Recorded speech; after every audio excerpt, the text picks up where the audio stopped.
Hey there and welcome to the Weeb Lounge. Once again, I am Nick, and in this character spotlight we have one of the originals. It is Io, a rather busty succubus girl that everybody wants.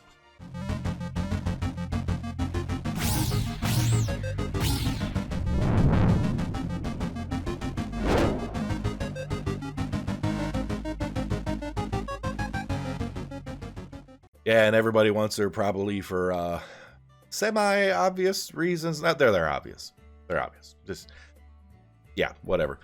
Let's go ahead and just get to the skills before I get myself in trouble here. Skill number 1, Tail Whip. It is a frontline magic damage attack. Nothing else special about it. It doesn't hit very hard. It's just kind of like a whatever. Wasn't very good with the sound effect there, was I? Skill number 2, Soul Drain. It lowers the technique points of a random enemy and recovers your own for the same amount. So basically, like in this little graphic here, we have it down 100 and she'll gain 100. So whatever it is she takes, she gains. Kind of like a succubus thing, you know, you take the energy kind of thing, but different ways. If it's a real, then never mind. Don't go there. EX skill, magic attack power increase. And if you happen to have her at 5 stars, it is a larger increase to magic attack power and some magic defense on top of that. Now, her Union Burst is what a lot of people want this character for. All right. Union Burst. Heart Love Storm, if I have that right. I'm pretty sure I do. It is an AoE magic damage attack and confusion, or should I say temptation. It causes mobs to attack their own by being, tempted for a very short time. Typically like one standard attack. And yeah, that's really, really, really, really useful in many different cases, but I'll get into some more detail on that. Now, she does happen to get a 6-star upgrade later on, and it becomes the Heart Love Cyclone. So it ends up doing more AoE damage. It reduces all their technique points, slows their technique point gain. So, let's say on a normal attack they would gain 50. Well, now they'll only gain like 35 or 40 or something like that. And the temptation mechanic, a little bit more effective, which means it should last a little longer. Plus, eventually, she gets special equipment. It is the Glamour Whip. It upgrades the first skill, the Tail Whip skill, to do more damage, and it also adds a new effect. Now, if the enemies happen to be tempted when she does this, which means just after her Union Burst, the skill will do more damage, and technique points will be greatly reduced. Now, if the enemies are not tempted, instead, it'll reduce their physical and magical damage, attack damage.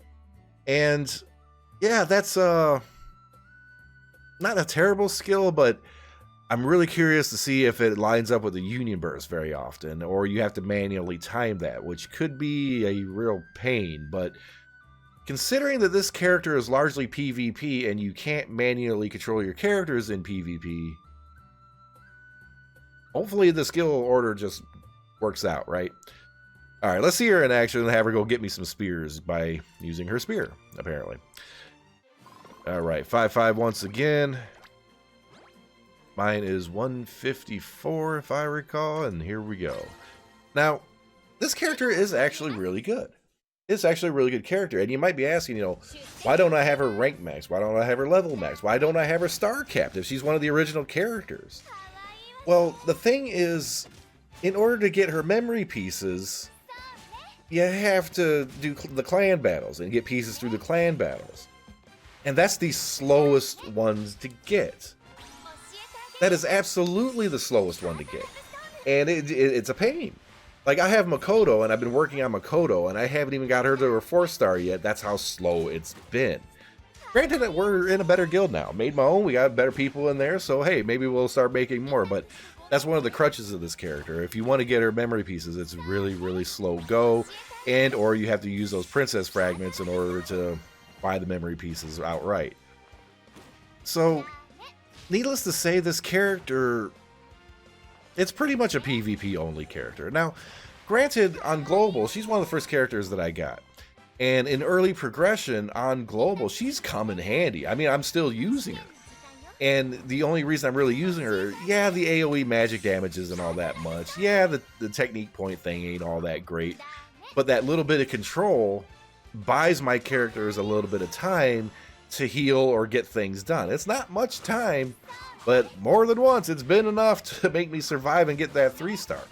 So Yeah, she does have her place, but unless you get her and you're kind of sort of forced to use her, which is pretty much what happened to me on Global, I just happened to be able to make a really good magic group for early game. So I went with it, and EO just happened to be a part of it. So is this a character you really want to, spend your resources on to get? Well, she's in the general gacha. There's a good chance if you're hanging around for long enough, you're going to end up getting her anyways. That's just how it's going to happen. So I guess the question should be, do you want to spend too much time on her?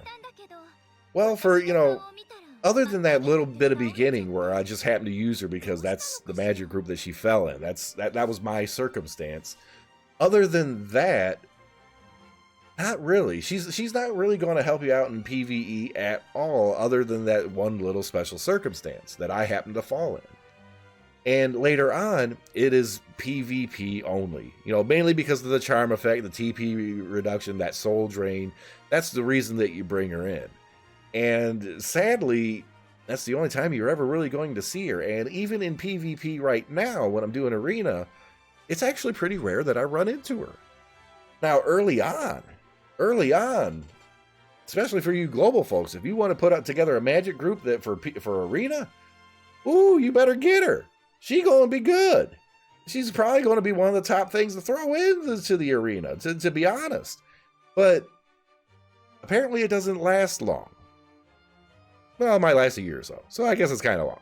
But it doesn't last indefinitely. Like I said, I'm going through PvP on the JP side, and it's just really rare to see her. It is very rare to see her. Especially when you have Kasumi, Magical Kasumi, and all these other characters that can kind of perform her skills a little better. But they don't have that AoE charm. The AoE charm's nice, but it also doesn't last very long. So, yeah. That's just kind of how it ended up. Even though she got the 6-star treatment, even though she has the special equipment, you still don't see her in PvP very much. But she is useful. And in the Arena, the 3-team versus 3-team, that's usually where I end up seeing her if I do. So she still has her place. And she's useful. So I would have to say on the JP side, you don't necessarily have to worry about her. She can fit in somewhere, but you don't really have to worry about her. On the global side, if you're going to take Arena seriously, she's pretty much a must. Or at least that's my prediction for it. Like, share, subscribe, hit that notification button, and yeah. It was my very first 3-star character, if I remember correctly. No, it was Maho. It was actually Maho, and then I got her directly after. So that's actually a really good combo. It's one of the reasons why I was like, yeah, I'm PvP, sure. Yeah, we're good. So Maho, her, and a few other casters. I got Anna in there, and it's been working so far, but I'm still a lower level there. So, but yeah, that's the thing. If you're on Global, if you get her, be happy. If you're on JP and you get her, so be it. See you in the next video.